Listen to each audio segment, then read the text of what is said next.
lagu-lagu nyanyiannya yang dirakamkan ke piring hitam atas label Columbia pasti mendapat sambutan yang hangat.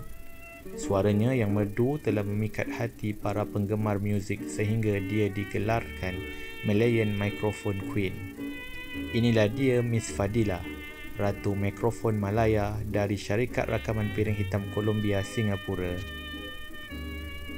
Beliau merupakan penyanyi wanita yang popular pada penghujung tahun 1930-an.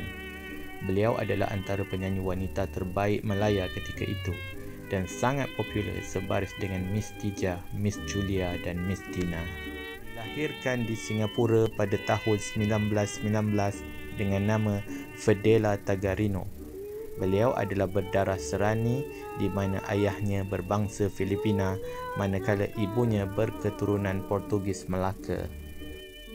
Pada tahun 1932, beliau yang pada ketika itu berusia 14 tahun telah mendirikan rumah tangga dengan seorang jejaka yang bernama Nerva Fortiono Antonio. Antonio pada ketika itu berusia 21 tahun.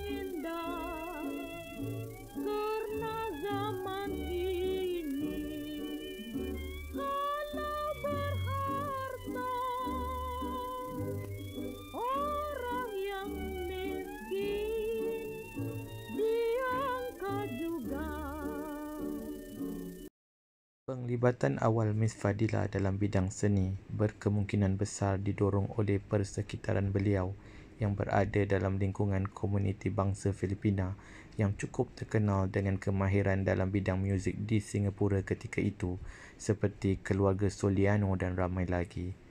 Pentas-pentas kabaret di Singapura sekitar tahun 30-an hingga 50-an banyak dianggotai oleh pemuzik berbangsa Filipina. Ternyata kerjaya seni Miss Fadila semakin menyela setelah beliau berkahwin.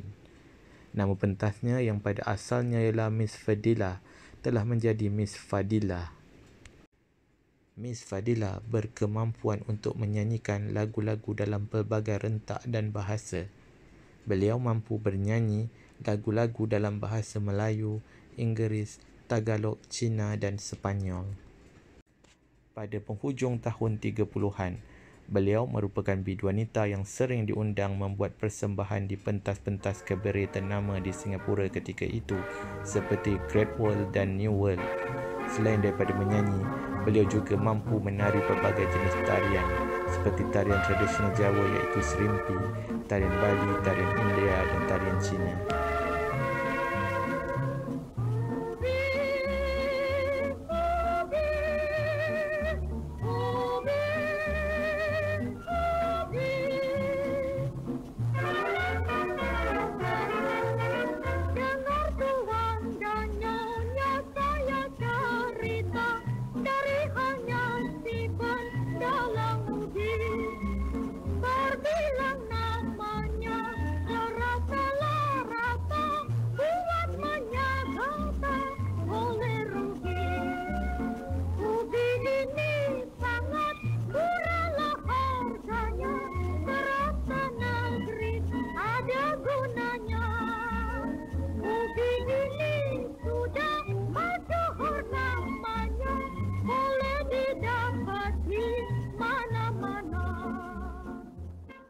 Populariti Miss Fadila di pentas kabaret telah menarik minat syarikat rakaman Columbia melamar beliau untuk merakamkan lagu ke piring hitam. Antara lagu-lagu yang telah dirakamkan oleh beliau ialah Lintasan Kasih, Dagang Sulung, Dunia Sekarang, Nasi Lemak, Keroncong Columbia, Keroncong Sweet Fadila, Ubi Potato, Memang Sengaja dan banyak lagi. Setiap rekod piring hitam nyanyian beliau yang dijual mendapat sambutan yang hangat. Beliau seterusnya sering mendapat slot nyanyian langsung selama 20 minit di stesen radio di Singapura yang siarannya ke udara untuk seluruh Malaya. Menjelang tahun 1941, ketika dunia sedang dalam bibit-bibit awal peperangan, Miss Fadila merupakan artis popular terpaling ke hadapan yang terlibat dalam acara-acara amal bagi mengumpul dana perang untuk menyokong kerajaan British Malaya menghadapi Perang Dunia Kedua. Hingga kan beliau turut merakamkan sebuah lagu berjudul Kebuasan Hitler sebagai salah satu lagu propaganda. Promosi lagu tersebut turut dimuatkan di dada-dada akhbar ketika itu.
Sewaktu penjajahan Jepun ke atas Malaya, Miss Fadila telah ditahan selama 1 minggu oleh tentera Kapital Jepun untuk disoal siasat berkenaan lagu Kebuasan Hitler dan tuduhan menjadi ejen rahsia kepada tentera Force 136.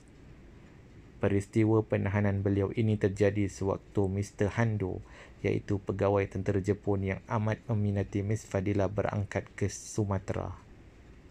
Miss Fadila dibebaskan dari tahanan selepas 1 minggu, manakala suaminya yang masih berada di dalam tahanan berjaya melarikan diri tetapi dapat ditangkap semula oleh tentera Jepun. Walaupun pihak tentera Jepun mencurigai beliau, namun lantaran kepopuleran Miss Fadila, beliau telah dipanggil untuk menjadi penyanyi pembukaan tayangan filem propaganda Jepun yang berjudul On to Singapore pada tahun 1943.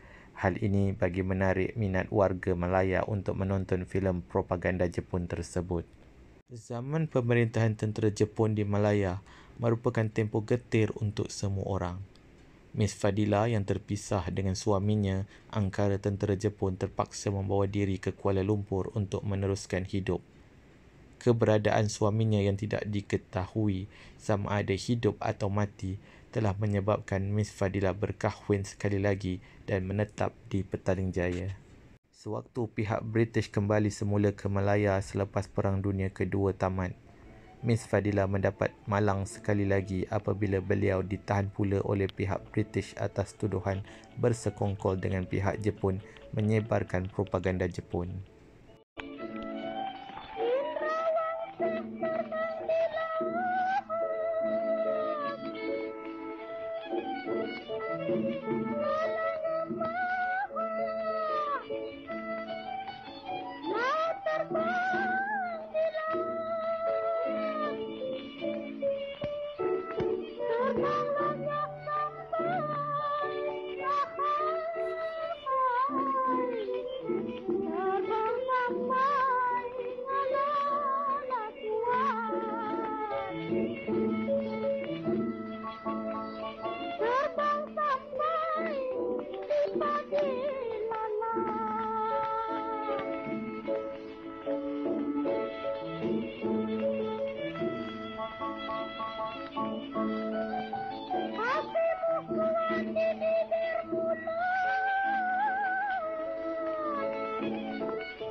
Setelah berpuluh-puluh tahun sepi dari dunia seni, nama Miss Fadila tiba-tiba menjadi tajuk berita pada bulan April 1971. Berita tentang pertemuan semula antara beliau dengan suami pertamanya setelah 26 tahun terpisah angkara perang. Suaminya berjaya melarikan diri dari tahanan tentera Jepun sebanyak 3 kali. Akibat perang, mereka berdua terputus hubungan. Sesungguhnya, Miss Fadila adalah wira yang tidak didendang. Jasanya dalam membantu tentera British Malaya untuk menghadapi Perang Dunia Kedua memang patut dikenang. Ibarat bait-bait lirik lagu perwira nyanyian Puan Sri Saloma, kekanda di medan perang, adinda di medan seni. Sama-sama berjuang, sama-sama berbakti untuk Ibu Pertiwi.